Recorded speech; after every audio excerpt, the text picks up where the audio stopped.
Hi hello నమస్తే, welcome back to my YouTube channel.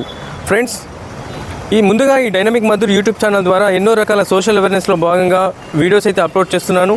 మీరు కూడా వ్యూవర్స్ నా ఛానల్ని గ్రోత్ చేస్తూ, అలాగే ఛానల్ని సబ్స్క్రైబ్ చేస్తూ, వీడియోస్ని ఎంకరేజ్ చేస్తూ ఈ ఛానల్ గ్రోత్కి కారణమవుతున్నటువంటి మీ అందరికీ నా హృదయపూర్వక నమస్కారాలు తెలియజేసుకుంటూ ఈరోజు ఒక చక్కటి స్టోరీ ద్వారా మీ ముందుకైతే రావడం అయితే జరుగుతుంది. మై డియర్ ఫ్రెండ్స్, నాదొక చిన్న రిక్వెస్ట్, ఈ వీడియోని పూర్తి లాస్ట్ ఎండేటంత వరకు మీరు వాచ్ చేయండి.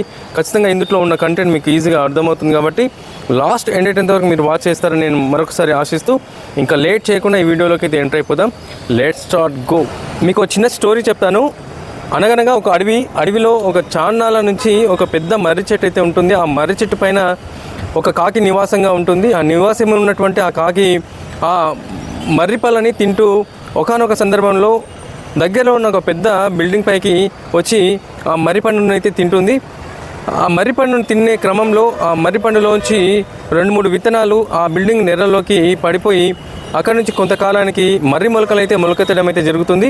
మర్రి మొలకలు మొలకెత్తిన తర్వాత కొన్నాళ్ళకి అది పెద్ద మహావృక్షంగా మారిపోయి ఆ పెద్ద భవంతిని, ఆ బిల్డింగ్ని నేలమట్టంగా కూల్చేస్తుంది. ఈ స్టోరీ చాలామందికి తెలిసి ఉంటుంది. ప్రత్యక్షంగా చాలామంది ఇళ్లపైన అక్కడక్కడ మనము పక్షులు వేసినటువంటి విత్తనాల ద్వారా అప్పుడప్పుడు మొలకెత్తినటువంటి మర్రి చెట్టు కావచ్చు, రావి చెట్లు కావచ్చు, అలాగే కొన్ని పాడుపడ్డటువంటి పెద్ద పెద్ద భవంతుల్లో ఈ మర్రి ఊడలు, అలాగే మర్రి యొక్క వేలు కిందికి వచ్చి ప్రజలు నివాసించే యోగ్యత లేనటువంటి బిల్డింగ్గా మారి ఒక పాడుపడ్డ భవంతిగా మారి అక్కడ శిథిల అవస్థలో ఉన్నటువంటి ఆ బిల్డింగ్ని మనం అప్పుడప్పుడైతే చూసి ఉంటాం. సో ఈ స్టోరీ చాలామందికి తెలిసి ఉన్నప్పటికీ ఈ స్టోరీ ద్వారా మీకు ఒక చిన్న ఇన్ఫర్మేషన్ అయితే పాస్ చేస్తాను. స్టోరీని కాసేపు పక్కన పెట్టి దీన్ని రియాలిటీ కోణంలో ఒకసారి మనం ఆలోచన చేసి చూసినట్లయితే ఎలా ఉంటుందో ఇప్పుడు చూద్దాం. రీసెంట్గా హ్యూమన్ సైకాలజీ వాళ్ళు ఒక సర్వే అయితే నిర్వహించడం జరిగింది. ఆ సర్వే ఏం చెప్తుంది అంటే, మనిషి సుమారు రోజుకి 60,000 ఆలోచనలు చేస్తాడట. 60,000 ఆలోచనలో సుమారు 95% గడిచిన విషయాల గురించే పదే ఆలోచన చేస్తూ ఉంటాడట. అంటే దాదాపు 2-3 రోజుల ముందు జరిగిన విషయాల గురించే పదే ఆలోచన చేస్తూ ఉంటాడని, అలాగే కొత్త విషయాలు నేర్చుకోవడంలో చాలా వెనుకబడి ఉన్నాడని, కేవలం 5% మాత్రమే కొత్త విషయాలు తెలుసుకోవడంలో కానీ కొత్త విషయాలు నేర్చుకోవడంలో కానీ మనిషి యొక్క సైకాలజీ, హ్యూమన్ బ్రెయిన్ యొక్క పనితీరు పనిచేస్తుందని చెప్పి ఆ సర్వేలో కొన్ని ఎగ్జాంపుల్ అయితే మనకు చూపించడం అయితే జరిగింది. ఇప్పుడు ఒక సర్వే ఆధారంగా మనం చెప్తున్న విషయాలు పక్కన పెట్టి, అలాగే ఈ స్టోరీని పక్కన పెట్టి, ఈ రెండిట్లో ఒక కొత్త కోణంలోంచి మనం ఒక విషయాన్ని మనం చెప్పినట్లయితే, కొత్త విషయాన్ని మనం ఒకసారి చూసినట్లయితే ఇలా ఉంటుంది బహుశా. చూడండి ఫ్రెండ్స్, నేను చెప్తున్నాను, మనిషి యొక్క బ్రెయిను సూపర్ కంప్యూటర్ కన్నా 2-3 ఇంతలు ఎక్కువగా పనిచేస్తుంది దాన్ని ఉపయోగిస్తే.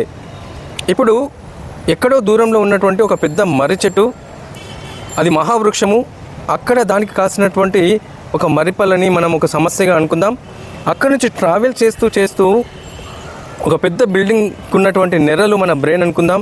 పొరపాటున అక్కడ నుంచి 2-3 విత్తనాలు ఆ నెర్రలో పడిన తర్వాత, మన బ్రెయిన్లో పడ్డ తర్వాత, ఏదైనా ఒక సమస్య మన బ్రెయిన్లోకి వచ్చిన తర్వాత అక్కడ నుంచి మొలకెత్తడం స్టార్ట్ అవుతుంది.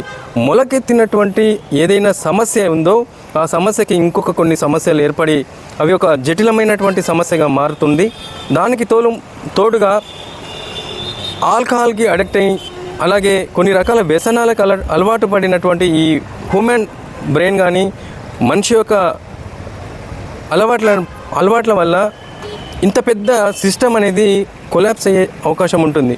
ఇది నేను ఆలోచన చేసిన కోణంలో మీకు చెప్పడం అయితే జరిగింది. ఫ్రెండ్స్, మనకు సైకాలజీ కావచ్చు, కొన్ని స్టోరీలు కావచ్చు, మనిషి యొక్క మనుగడకి, అలాగే జీవన వికాసానికి, జీవన శైలిలో మనిషి యొక్క ఎదుగుదలలో ఎన్నో రకాల స్టోరీలు అయితే మనకు ఉపయోగపడతాయని చెప్పేసి ఎగ్జాంపుల్గా ఈ చిన్న స్టోరీ మీకు చెప్పడం అయితే జరిగింది. బహుశా ఈ స్టోరీలో ఉన్నటువంటి కంటెంట్ మీకు గనక నచ్చినట్లయితే ఖచ్చితంగా లైక్ చేయండి. మరెన్నో మంచి వీడియోల ద్వారా, అలాగే సోషల్ అవేర్నెస్లో భాగంగా వ్యూవర్స్కి ఉపయోగపడే మంచి కంటెంట్ ఉన్నటువంటి వీడియోస్ని రాబో రోజుల్లో మీకు అందిస్తానని నేను తెలియజేసుకుంటున్నాను. మై డియర్ ఫ్రెండ్స్, ఇది ఇవాల్టి వీడియో. మీకు గనక నచ్చినట్లయితే like and share, subscribe my YouTube channel.